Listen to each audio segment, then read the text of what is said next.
Assalamualaikum sahabat. Pernahkah Anda membayangkan sebuah tawa yang bukan lahir dari kebahagiaan, melainkan dari sirkuit otak yang rusak? Di balik tawa histeris Arthur Fleck, ada sebuah tragedi biologis yang bernama pseudopolar affect. Secara sains, itu adalah diskoneksi saraf. Namun, secara filsafat, itu adalah cerita manusia yang tertelan oleh dinginnya dunia.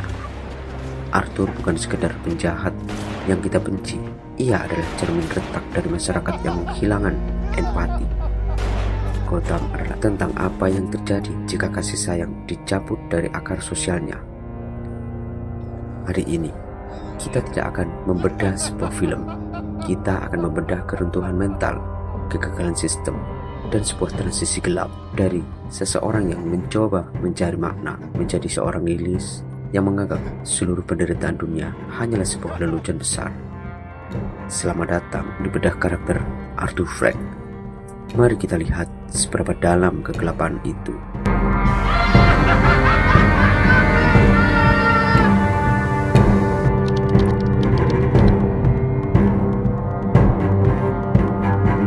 Untuk memahami kegilaan Joker, kita harus kembali ke sebuah apartemen kumuh bertahun-tahun silam.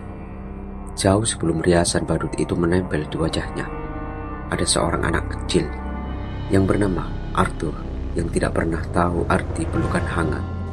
Arthur tidak dilahirkan sebagai monster, tapi ia dibentuk.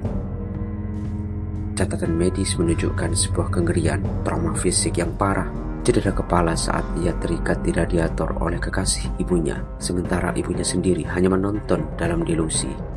Secara sains, periode emas pertumbuhan otaknya dihancurkan oleh kortisol, hormon stres yang membanjiri kepalanya setiap hari. Bayangkan, seorang balita yang seharusnya merasakan kehangatan pelukan justru merasakan dinginnya besi radiator. Di sebuah apartemen kumuh yang berbau apek, Arthur kecil dirantai. Di sana, ia bukan sekedar saksi kekerasan, melainkan samsak bagi amarah pacar ibunya. Pukulan demi pukulan mendarat di tengkoraknya, menggetarkan otak yang sedang berkembang, menciptakan memar permanen pada jaringan saraf yang seharusnya mengatur logika dan emosi. Trauma fisik itu meninggalkan bekas yang lebih dalam dari sekedar luka parut. Terjadi kerusakan pada jalur saraf antara cerebellum dan lobus frontal. Hasilnya, sebuah kutukan neurologis yang bernama pseudopolar affect. Setiap kali Arthur merasakan ketakutan, sedih, atau terhina, otaknya mengirimkan sinyal yang salah. Ia tidak menangis, tetapi ia tertawa. Sebuah tawa yang mencekik, tawa yang menyakitkan, tawa yang terdengar seperti jeritan yang terperangkap. Dunia melihatnya sebagai gangguan jiwa, padahal itu adalah mekanisme. Di atas kerusakan fisik itu, Penny Fleck menyiramkan racun psikologis. Ia menamai anaknya Happy. Ia mendoktrin Arthur bahwa misinya di dunia adalah membawa keceriaan. Ini adalah bentuk pengabaian yang paling kejam, penolakan terhadap realitas. Saat Arthur disiksa, ibunya hanya diam, tersenyum dalam delusi sendiri. Arthur dipaksa untuk menekan rasa sakit demi menjaga kewarasan ibunya yang rapuh. Ia tumbuh dalam ruang hampa di mana emosinya sendiri dianggap tidak ada. Dalam perspektif yang lebih luas, jika seorang manusia membutuhkan periode kasih sayang untuk berfungsi normal, Arthur justru mendapatkan sebaliknya. Ia hanya dicekoki obat-obatan kimia yang menumpulkan panca inderanya, membiarkan organ-organ internalnya membusuk dalam kesedihan, dan memaksa otaknya tetap berada dalam kondisi error permanen. Arthur Fleck adalah produk dari sebuah sistem yang gagal memberikan ruang yang manusiawi. Trauma masa kecil inilah yang memutus empati dan kendali emosi dalam dirinya. Dalam psikologi, kita menyebutnya adverse childhood experience. Arthur adalah sebuah benih yang ditanam di tanah beracun. Maka saat ia tumbuh dewasa dengan tawa yang menyakitkan, itu bukanlah sebuah pilihan. Itu adalah sisa-sisa jeritan masa kecil yang tidak pernah didengar oleh siapapun. Arthur adalah sisa-sisa manusia yang mencoba bertahan hidup di dunia yang menuntut kesempurnaan. Ia bukan sekedar orang yang sakit mental. Ia adalah korban dari penghancuran sistem saraf yang sistematis.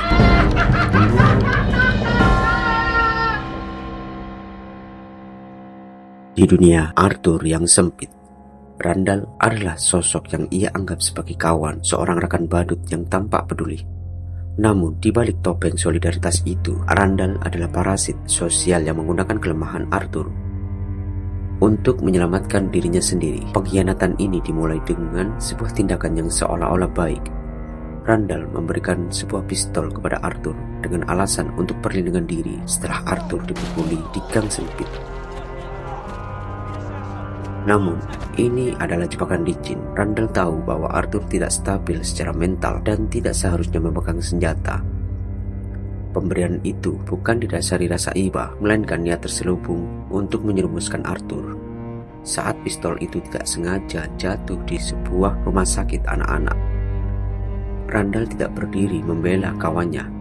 Alih-alih mengakui bahwa dialah yang memberikan senjata tersebut, Randall justru berbohong kepada bos mereka. Ia mengklaim bahwa Arthur sendirilah yang mencoba membeli senjata itu. Ini adalah pengkhianatan yang bersifat sistematis. Randall mencuri mata pencarian Arthur, satu-satunya struktur yang membuat Arthur merasa berguna di masyarakat, demi mengamankan posisinya sendiri. Ketika Randall datang ke apartemen Arthur dengan berpura-pura melayat setelah kematian ibu Arthur, ia tidak datang karena simpati. Ia datang karena takut. Takut namanya terseret dalam penyelidikan polisi terkait senjata tersebut. Disinilah Arthur melihat wajah asli dunia melalui Randall, bahwa semua orang hanya peduli pada diri mereka sendiri.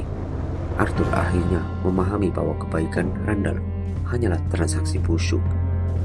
Maka, ketika Arthur menghabisi Randall secara brutal, itu bukan sekedar tindakan kriminal, melainkan eksekusi terhadap kemanusiaan.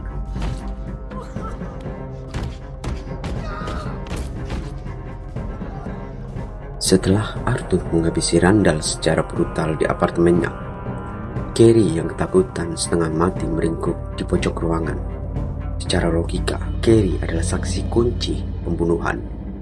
Joker seharusnya melenyapkannya untuk menghilangkan jejak. Namun, di sini sisa-sisa kemanusiaan Arthur Fleck muncul ke permukaan untuk terakhir kalinya. Moralitas Arthur sangat sederhana namun tajam. Pembalasan hanya untuk mereka yang jahat. Randall dibunuh karena ia berkhianat dan menindas. Sementara itu, Gary tidak pernah menyakiti Arthur. Dalam dunia Arthur yang penuh dengan penghinaan, Gary adalah satu-satunya orang di tempat kerja yang memperlakukannya dengan sopan. "Kamu boleh pergi, Gary. Aku tidak akan menyakitimu," ucap Arthur. Ini adalah sebuah keputusan sadar, bukan sebuah kecelakaan. Arthur masih mampu membedakan antara musuh dan orang yang tidak bersalah. Ada ikatan yang tidak terucap antara Arthur dan Gary. Keduanya adalah orang-orang yang dipinggirkan oleh masyarakat Gotham karena kondisi fisik mereka. Arthur dengan penyakit sarafnya dan Gary dengan tubuh kerdilnya. Arthur membebaskan Gary karena ia melihat dirinya sendiri dalam diri Gary. Sosok yang sering dijadikan bahan tertawaan namun tetap mencoba untuk bersikap baik. Adegan itu menunjukkan sisi protektif Arthur yang ganjil. Ia bahkan mencium kening Gary. Ini adalah pesan bahwa di tengah kegilaannya, Arthur masih menghargai satu-satunya orang yang pernah memberikan rasa hormat kepadanya. Bagi Arthur, membiarkan Gary hidup adalah pernyataan bahwa ia bukan pembunuh tanpa otak yang haus darah. Ia adalah seorang pengeksekusi yang memiliki standar nilai sendiri. Ini membuktikan bahwa Joker tidak lahir dari ketidakan moral, melainkan dari pembusukan moral masyarakat. Ia menghancurkan orang-orang yang menginjaknya, namun ia tetap menyisakan ruang bagi mereka yang pernah memberinya sedikit kehangatan manusiawi. Gary adalah bukti hidup bahwa di balik riasan badut Joker yang menyeramkan, masih ada sisa-sisa Arthur Fleck yang rindu akan keadilan. Meskipun keadilan itu kini ia tegakkan dengan tangannya yang berlumuran darah.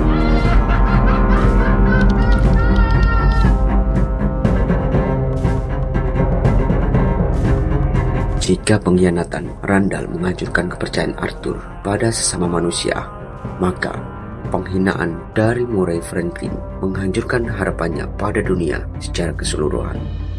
Murray bukan sekedar kemudian bagi Arthur, ia adalah sosok ayah pengganti di dalam kepalanya.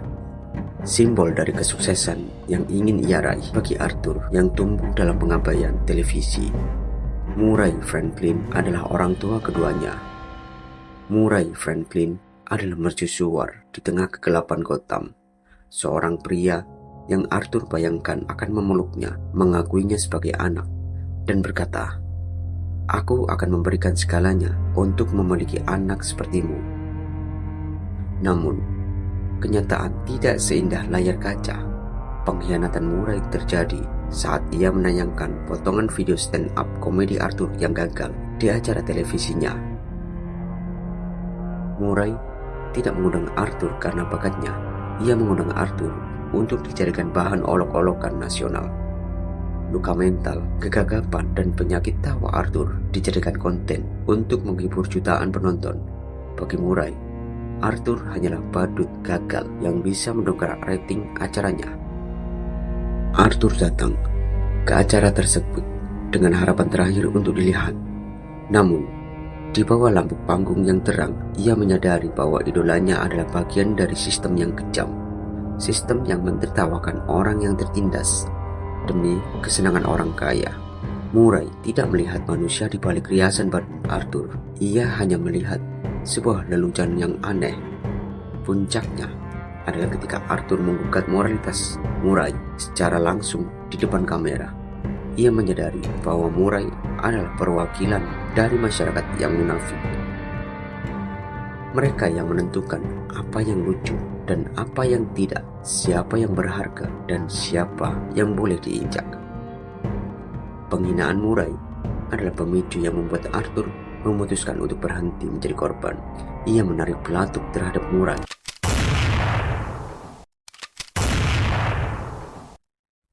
Ia tidak hanya membunuh seorang pembawa acara TV. Ia sedang membunuh masa lalunya yang penuh harapan kosong. Ia menghancurkan citra ayah yang selama ini ia puja dan menggantikannya dengan identitas baru yang gelap. Murray Franklin adalah orang yang mengajarkan Arthur pelajaran terakhir yang paling pahit, bahwa tidak ada pahlawan di Gotham. Dunia tidak butuh komedi untuk tertawa. Dunia hanya butuh seseorang untuk dikasihani dan dihina. Dengan kematian Murray di siaran langsung, Arthur Fleck secara resmi mati dan Joker lahir untuk memberikan dunia sebuah komedi yang sesungguhnya. Dunia yang penuh dengan kekacauan. Pada akhirnya, Arthur Fleck tidak pernah benar-benar sembuh. Ia hanya berhenti mencoba untuk menjadi normal. Jika trauma masa kecil telah menghancurkan jaringan sarafnya dan pengkhianatan masyarakat telah membusukkan jiwanya, maka nihilisme adalah obat bius yang ia pilih untuk menghentikan rasa sakit itu. Ia melepaskan beban untuk menjadi baik, sebuah konsep yang ia anggap sebagai lelucon paling lucu di Gotham. Kini ia tidak lagi membutuhkan kasih sayang untuk merasa utuh. Ia tidak lagi membutuhkan pengakuan untuk merasa ada. Secara biologis, organ-organ internalnya mungkin masih membawa sisa-sisa kerusakan masa lalu. Namun secara mental, ia telah melampaui batas kemanusiaan kita. Ia telah masuk ke dalam lubang kegelapan yang paling dalam, dan di sana ia menemukan sebuah kebenaran pahit, bahwa dunia kehilangan empati. Maka kekacauan adalah satu-satunya bahasa yang tersisa. Arthur Fleck telah mati di bawah lampu panggung yang dingin. Yang tersisa hanyalah Joker, sebuah manifestasi dari sistem yang rusak, sebuah tawa yang lahir dari kesunyian semesta. Dunia mungkin menganggapnya gila, namun bagi Joker, dunia inilah yang gila karena mencoba mencari makna di tengah penderitaan yang tak bermakna. Sekarang, mari kita bertanya pada diri sendiri. Di masyarakat yang kehilangan hati nurani, Seberapa dekat dengan tangga yang sama tempat Arthur menari? Apakah kita benar-benar darinya? Atau kita hanya sedang menunggu saat hari buruk untuk mulai tertawa? Wassalamualaikum warahmatullahi taala wabarakatuh.